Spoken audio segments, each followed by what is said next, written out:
The first important things that I will look at is the contribution of the paper. By contribution, I mean whether the paper has a good idea, whether the idea is new, is novel, is important in advancing our knowledge, building on what we know, but also advancing what we know. The second major thing is, of course, whether this good idea can be realized. By that, I mean the quality, the research quality. Are those all different parts, the conceptual framework, the design, the analysis, are they consistent? Are they a story? So often, if the research question is important, there are consequences to it. And then if they've helped answer questions some way, in a way that we didn't know before, that's roughly what I'm looking for in terms of evaluation. I want people to look for a framework that is theoretically grounded. I want the framework to drive what we talk about as our research design, our interpretation of the data, and then sort of its significance. And I want those all to be really linked together well. And I think that often people do a really good job with parts of those, like sections of those in their paper, but they're not always thinking about the ways in which that whole transparent kind of chain is visible.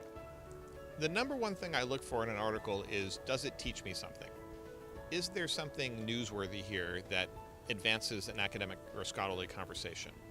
And if there's not, then I don't think the article belongs in JLS. You need to make clear to me as a reviewer and as a reader what conversation you're joining here.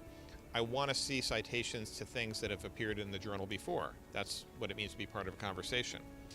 I want to understand that you understand the space you're working in.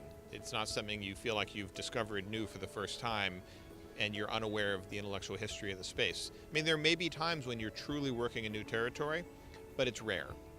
One of the challenges of getting something published in the Journal of the Learning Sciences is that we think very seriously about the relationship between theories of how people learn and the design of learning experiences.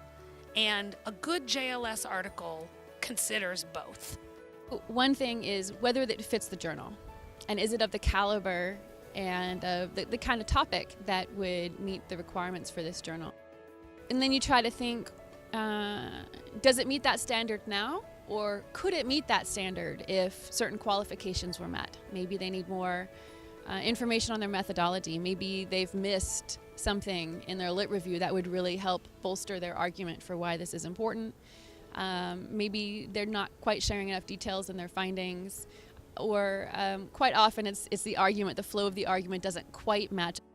So it's not a question of are you going to accept it now? It's a question of what are you going to do to make this better? And if at the end of thinking through how are you going to make this better, it doesn't really seem possible, that's then when you might make a decision about, this really isn't the right fit for this journal. But I don't feel like I'm in a great position to make decisions like that until I've really thought about what is the best this could be and what would it take to get it there.